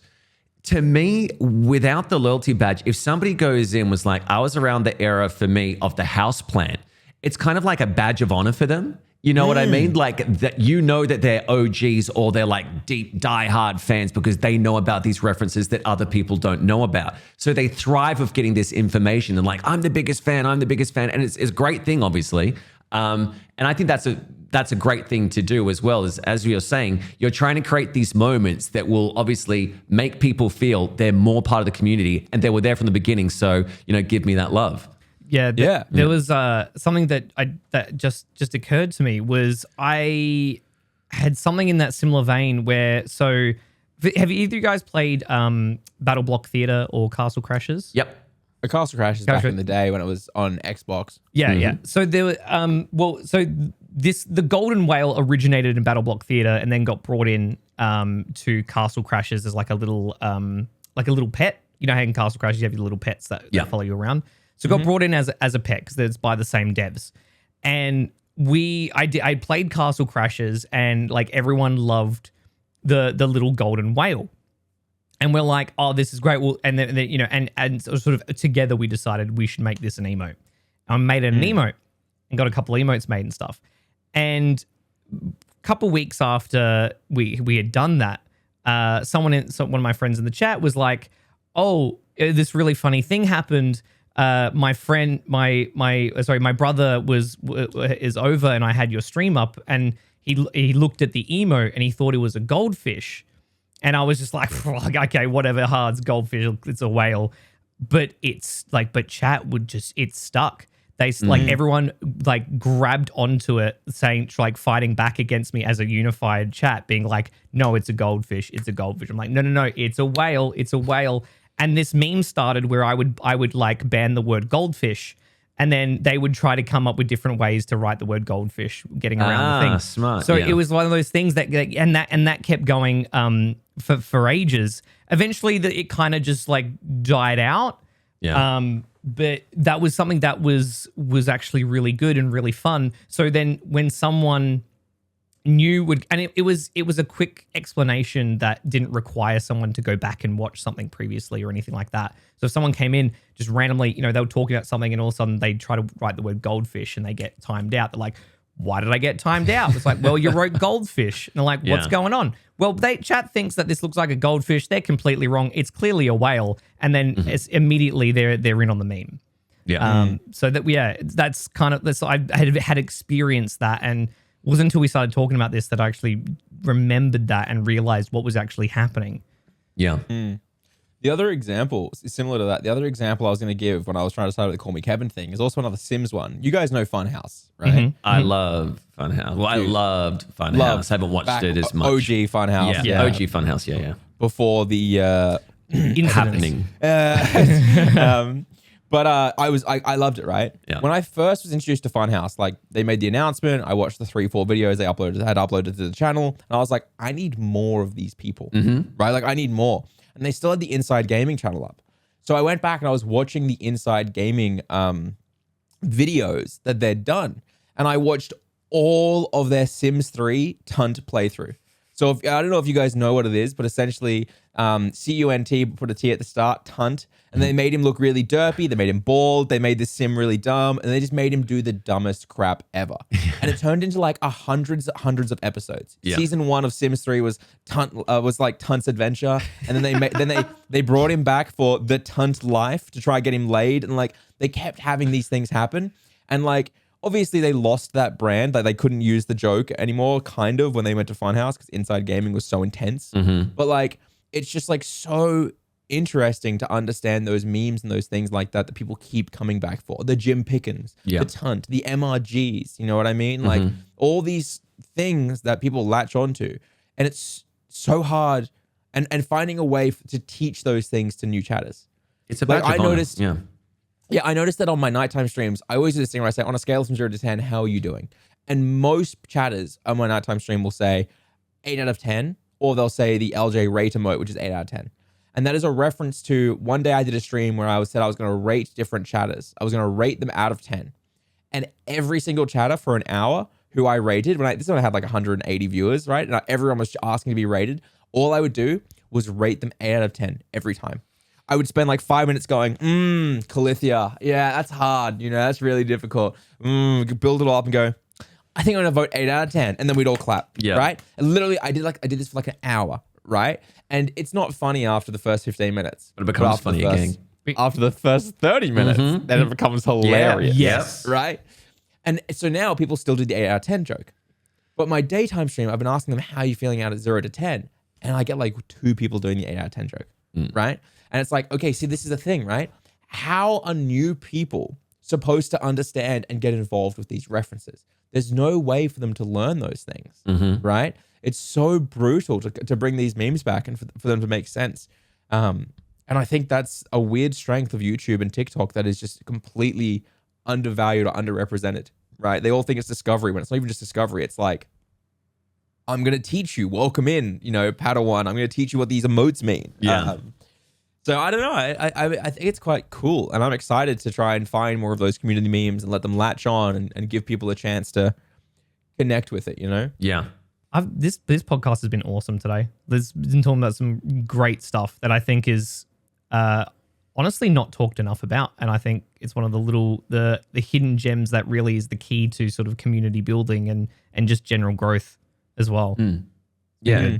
I think people look more at the view count more than anything and think that that's the form of success. But when you actually have like reasoning behind why you do things, I think that makes me feel more kind of fulfilled, especially when I've got something coming up. I don't know about you boys, but sometimes you feel stale and you're just like, I just need that pep in my step that I used to have, which I may have forgotten. And then when you start building something behind the scenes, it's like, oh, I got this idea and I'm going to do this and that and that. And when you can finally show it off, you're like, yeah, I've done something. Well, I feel that people these days are just kind of more like, if I stream a lot, that's me doing what I need to do. Like that's the end of my job right there. I've streamed. I've shown myself 5 days a week for X amount of time.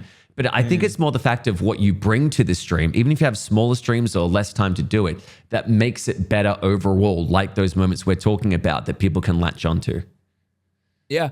No, 100%. I think that's all people care about nowadays is the average. And I fell into that trap. I've talked about this a lot. Like the moment you really start falling into the trap of staring at average is the moment the average starts to dip. Yep. Right. And that's the one time where you can't care about the average, where all you have to do from that point forward, the moment it starts to dip, is instead of giving a shit, is to just double down on why people are there. Yeah. Right? Yes. And figure out why they're there and double down on the content. And it's brutal to absolutely to do that. But yeah, no, I don't know. I think that one of the big things moving forward that I want to try and tell people to get more involved in is don't shy away from those fun moments where you lose control. Yep. Right? Because some of the most fun you can have on a stream is when you lose control of your chat and they become their own little thing that they're doing, right? Like that is part of live content, but I think a lot of people are scared to let that be a thing, right? Or they're scared because they feel like maybe if the chat does this stuff, it'll be less fun for other people. It'll be like, oh, people are ruining the chatting experience because they're spamming MRG rises again or something, right? Yeah. Like, and it's like, no, man, you gotta really just let them have that freedom, let them have their own fun, let them turn into this, like, you know, this community and do these things, and don't try and force, you know, names or try force control or try force certain things.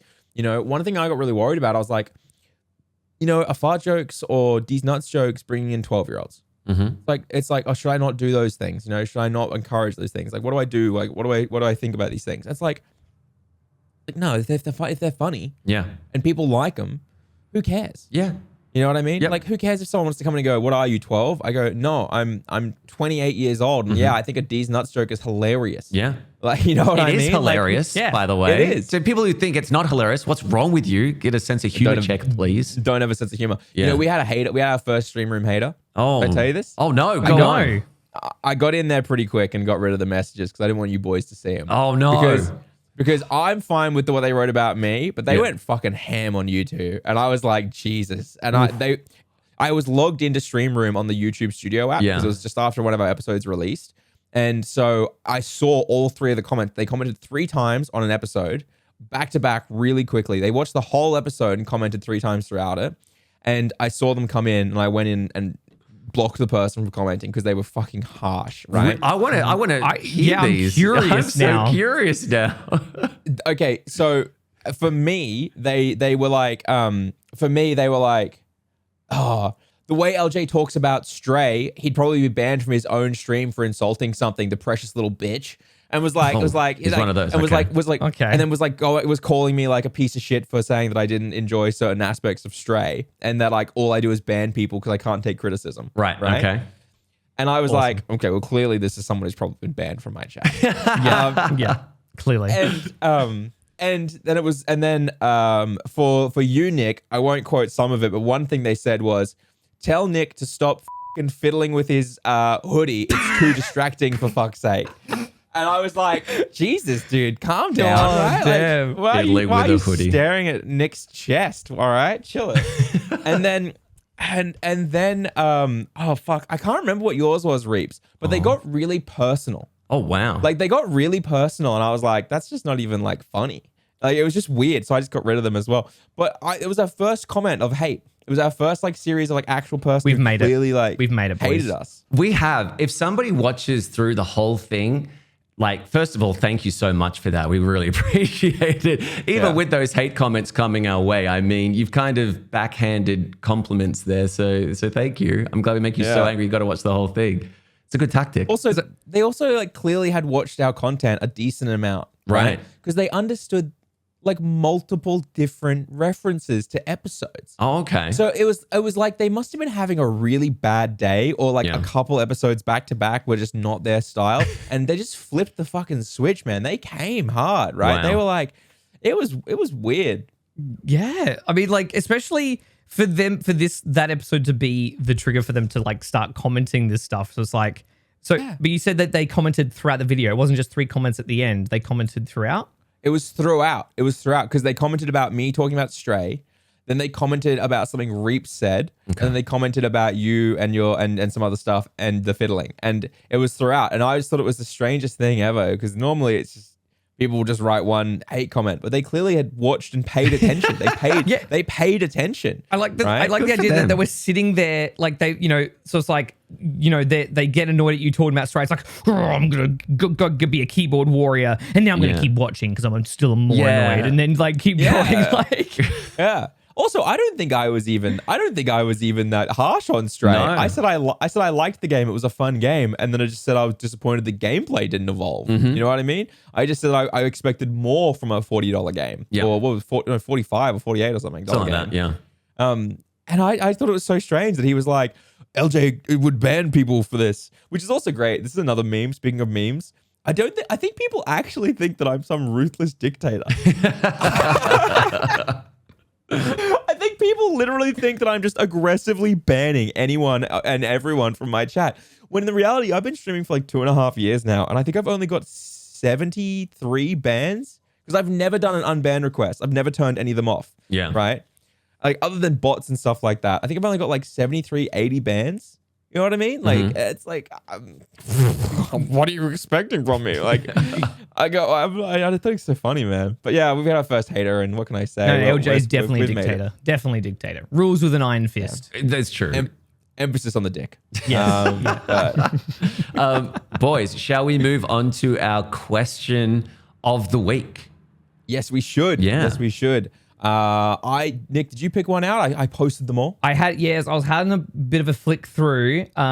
Thank you for everybody who has been commenting on the previous episodes, especially the last 8 questions now. We've got a lot to go through. Keep them coming though. Keep them goddamn coming. The more, the better. Yeah. We make our content for us. Yeah, please. We need this. So we've got an interesting one that kind of ties into what we've been talking about today from the lovely boy Rye, Rye Toast. Rye says, great pod. Love to talk about being intimidated by a tight-knit chat because I hadn't realized how much I've actually experienced that before until you all pointed it out. As far as the question for y'all, what's your ideal ratio for number of chatters / Discord users to moderators? Does that number change if you had varied time zones? That's a good question. This is one of those few things I have no concept of, right? I'm a very firm believer that if I don't know something, I'm happy to say I don't know. And when Rye commented this, I read it and thought, fucked if I know. Like, this is like, I have never understood moderation. I've never understood how to pick moderators. I always left that to Cheese, and I've never had like what you've got, Reapz, where you've got like these 2 moderators who are always active, welcoming people in, doing stuff. Like Cheeseman did a lot of work for me back in the day. Like, he volunteered heaps, but then he got busy. And then we added like 3 or 4 new moderators and stuff like that. And I really appreciate it. And they volunteer roles. But like, I've never had what like you've got, Reapz. You know what I mean? Like, or I've never had like, what other, like what if Julia's or Iona's had, where these people are super active and greeting everyone and welcoming them in and stuff. And it's like, I read this and thought, I have no idea. Like, I was like, I want this to be answered because I want to know how Reapz did it. Yeah. How does it work? How does it all work? Well, I think it's a good question. I'm going to start off with the fact that what's the ratio? I don't think there's a correct ratio, but just keep in mind that if you stream to 10 people and all the people in your chat have moderator swords, it's going to be very intimidating. And I don't think that it's a good thing to have. In terms of like, if I was to dig a little bit deeper, Nick, correct me if you think I'm wrong here, but I think, you know, all right, well, that's the podcast. Everyone don't listen to what the fuck I say. No, it's the fact with, like for me, if you're starting off small, you're a small time streamer, you just started everything, or been doing it for a few years, and you're around 10, 20, just one moderator is all you really need, because I can do a lot of stuff myself. As you said, if you've got a stream deck, like, you know, Nick and I do, there's basically so many buttons that you can just like instantly use. You know, you can do emote only mode, you know, follower only mode, that type of thing. So it's not a big deal. I think when you look at a moderator, you got to look at more so not enforcing the rules, but who's going to be there every time that you go and stream and you see this one person in the chat who makes you happy as well. That's when you know that they are right to be a moderator on your channel, because they're there, they're present, they've got a really good kind of, I should say, what's the word that I'm looking for? Personality, as much as like a demeanor. They've got a demeanor that people like to talk to all the time. One of my moderators, Evie, is currently got a full-time job, or I should say part-time job, and not around as often, right? And I get people in the chat going, where's Evie? Where's Evie? Where's Evie? Because it's so much a part of the community. And to me, that's such a great thing, because it's like, okay, wow. Because people do really go to Evie. She was always a mainstay, and, you know, still is, but go get that money, girl. You know what I mean? Yeah, 100%, yeah. Exactly.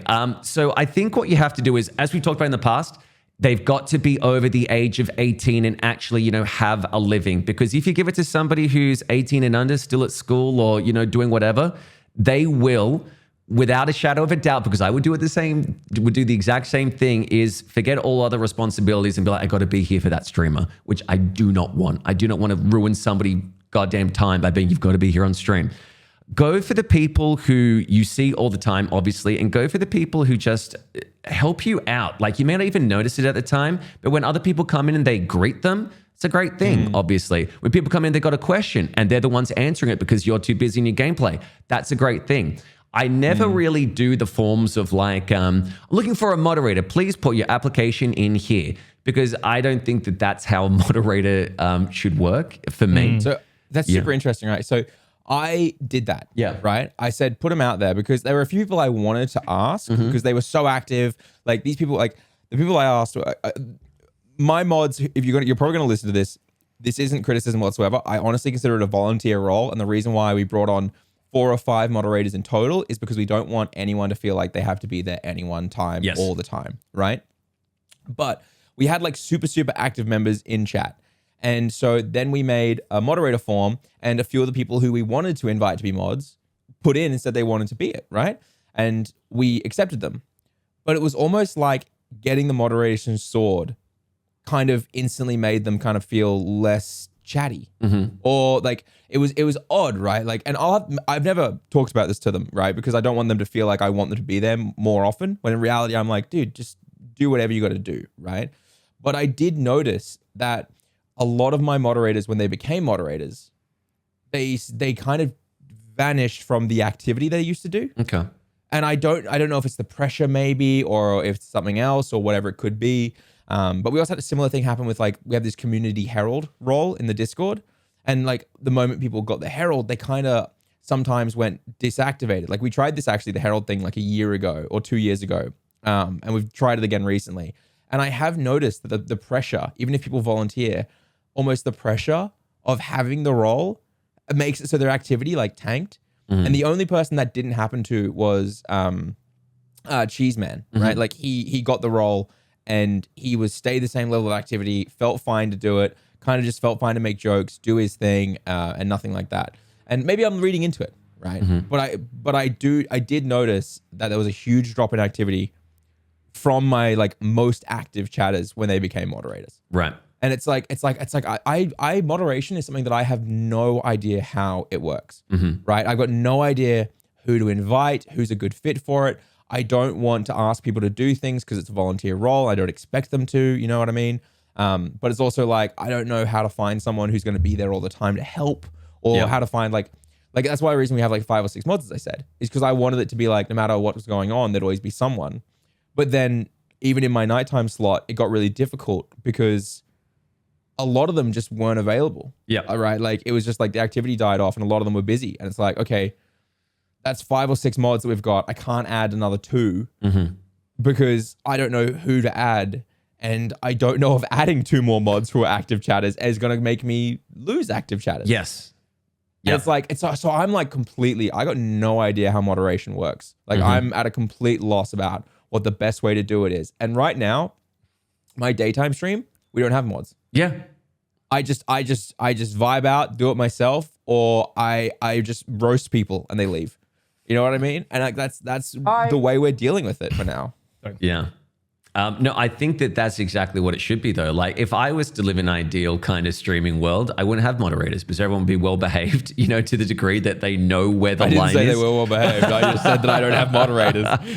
But there's a line and they know not to cross it. Like, they know not to be douchebags. There's a difference between teasing and actually just being insulting. And as long as people know that, you can pretty much just do modding yourself. So I guess, as I said before, if you're going into a small stream and all the people there who are talking are moderators, don't do that. If you're going into a stream and the moderators are there to greet you, that's a great thing to have.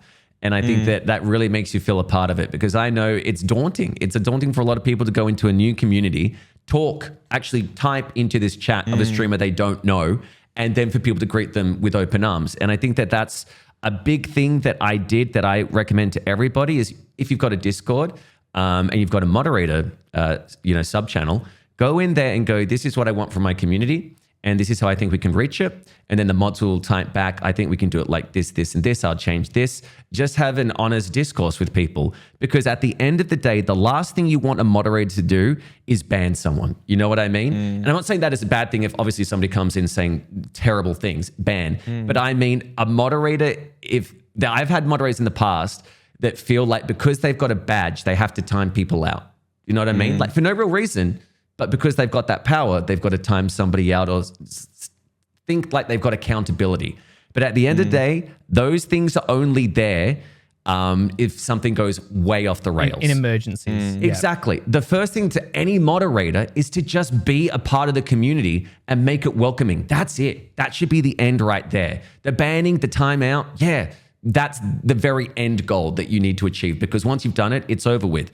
But you want to be you want somebody who's active and, as you said, LJ, who you can trust. Those are the two things that I'd say. I pretty much did things the same way. It was like, as I wouldn't, like, I never really jumped the gun, to mod someone, but it was when I did mod someone, it was always, it was like, hey, they're here all the time. They're welcoming, like they're participating, they're active. And I never, and then, I would like offer it. But I never put the expectations. I would always say, it's like, look, this isn't a job. I'm not like, just because I want to offer you this and you want to say yes, doesn't mean like you have to force yourself to be there like even more or constantly. Like if you got to do something, do something. You don't feel like coming into chat that night, that's fine. Go do whatever. And I would always like push that. And I always made sure like the ratio will change. Like as people's lives change, maybe people don't, maybe you have a mod that starts becoming less active and over time, their life changes, right? You have people that will come and go, which is very, very normal. Like I've had mods in the past that, did just never stopped around anymore. But as long as you give it to the right people who fulfill those roles, then, those are the kind of people that you want to keep around.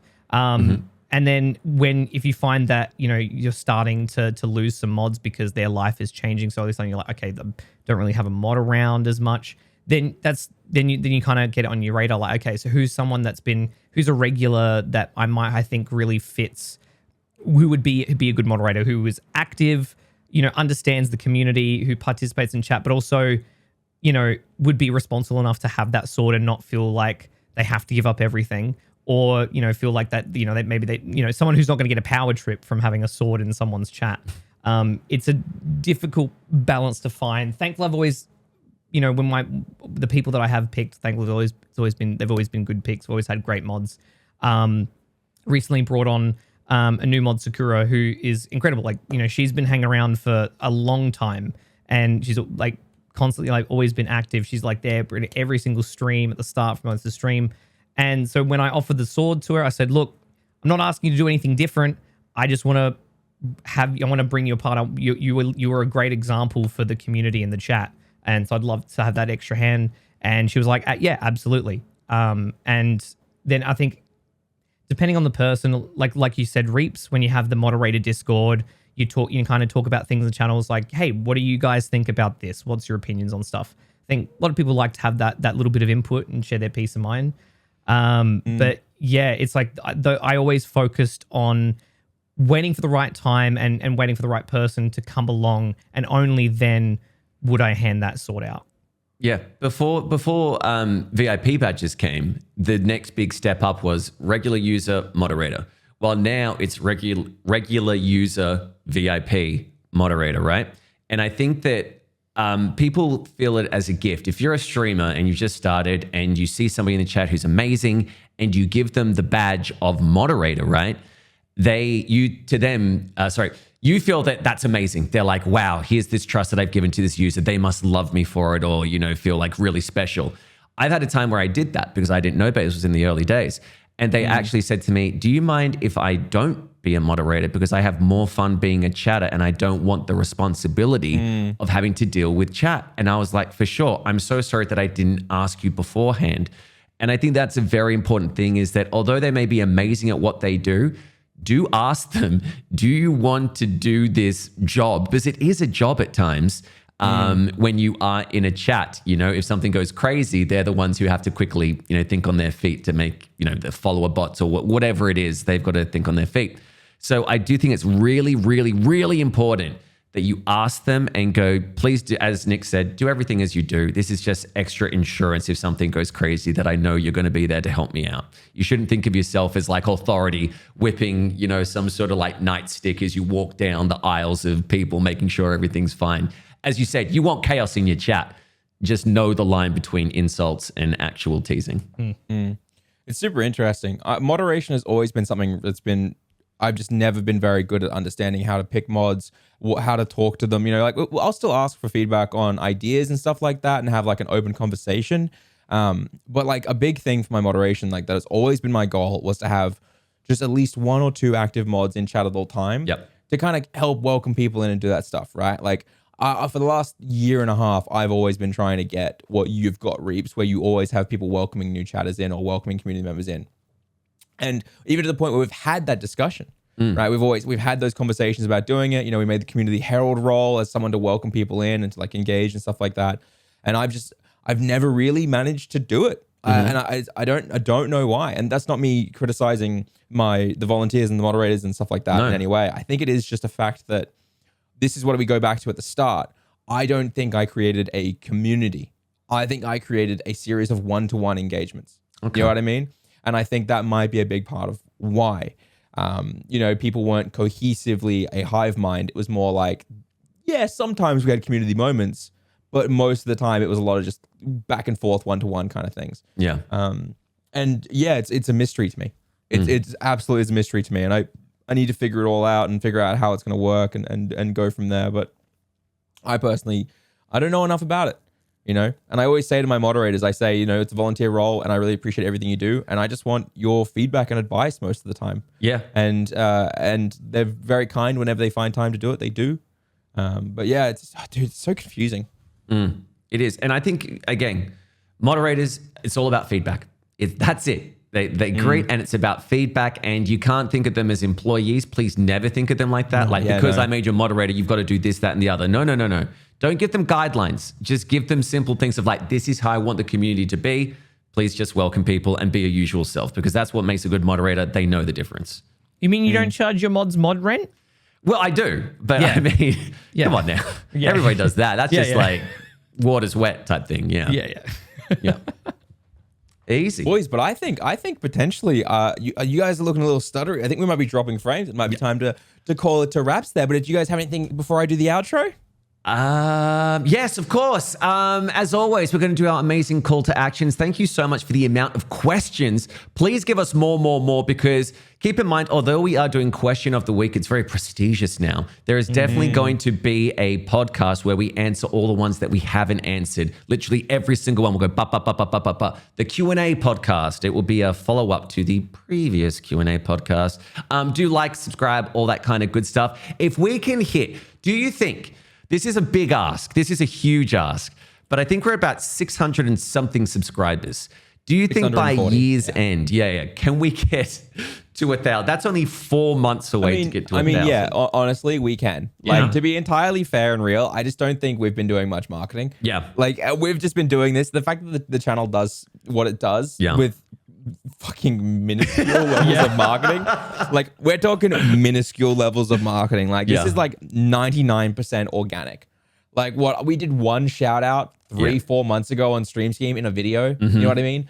I could share one of our best performing podcasts as a community post on the Stream Scheme and probably get us like 1,000, 2,000 views. But it's like, but the question is like, we always ask ourselves is, do we want something like that? Is that organic, or do we want to let these things flow? But I reckon we could totally get 1,000 by year's end. Well, that's what I'm going to say. Let's aim for that goal of 1,000. I don't want to be forced, like only subscribe if you actually want the content and just like da. But I can unsubscribe. Oh fuck! No. I didn't say that. Once you subscribe, you got to stay subscribed forever.